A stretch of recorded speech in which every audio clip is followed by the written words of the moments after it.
Revenons maintenant sur ce drame, sur les circonstances de cet effroyable accident et sur cette nuit, cette journée terrible. Grand angle reportage, Sophie Hébrard, Manuel Pidou de la Maduère.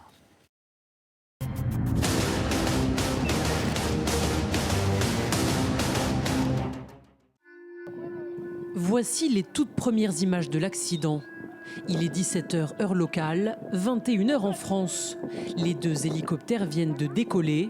Ils volent côte à côte. Puis soudain, ils entrent en collision.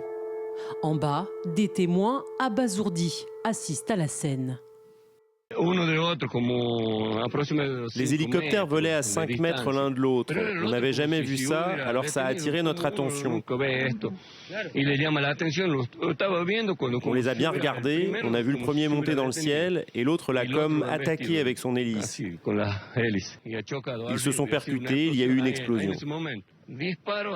On s'est rapproché pour voir s'il y avait des survivants, mais tout était en feu sur 50 mètres. Des témoins filment, ils se dirigent vers la fumée noire. Mais il est trop tard. Les carcasses des hélicoptères sont encore en feu. À bord, il y avait 10 personnes. Il n'y a aucun survivant. Parmi les victimes, 3 grands sportifs. Le boxeur Alexis Vastine, 28 ans, la nageuse Camille Muffat, 25 ans, et la navigatrice Florence Artaud, 57 ans. 2 pilotes argentins et 5 membres de l'équipe de tournage, réalisateurs, caméramans et le médecin de la production sont morts dans le crash. Tous participaient au tournage d'une émission de télé-réalité.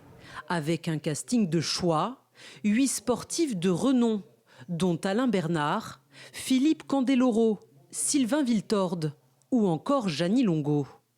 Ils apparaissent ici tout sourire, en compagnie de Louis Baudin, le monsieur météo de TF1. C'est lui qui présentait l'émission. Au moment du crash, il se trouvait sur le lieu de tournage qui devait accueillir les participants. On était en haute altitude, dans une zone totalement désertique, justement où je commençais les plateaux avant que les concurrents en arrivent pour pouvoir les accueillir. Donc il y avait des rotations d'hélicoptères, donc moi j'étais dans les premières.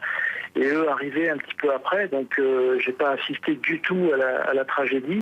Sur cette photo, Florence Artaud, Camille Muffat et Alexis Vastine, juste avant de s'envoler avec l'équipe technique.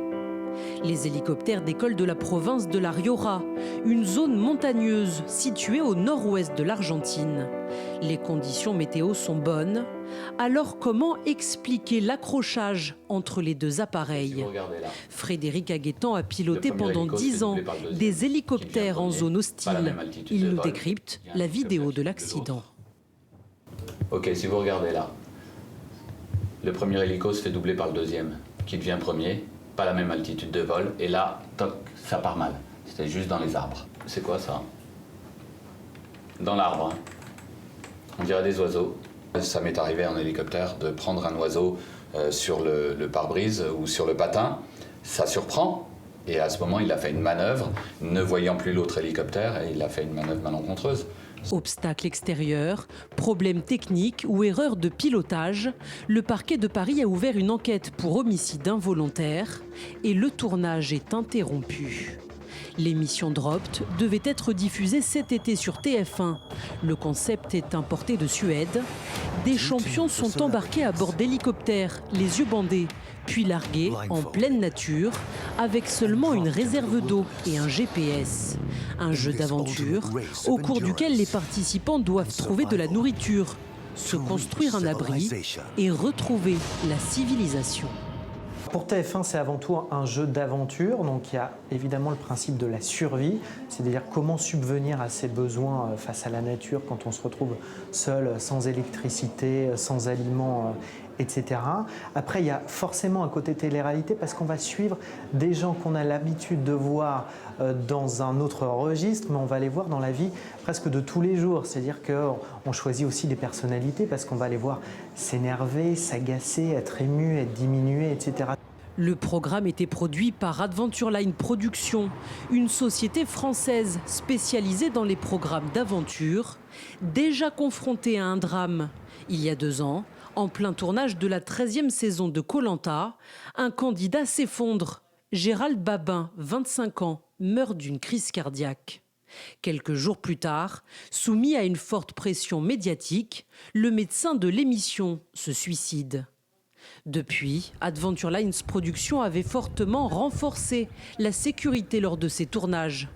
Mais la société est désormais confrontée à la plus grande tragédie de l'histoire de la télé-réalité.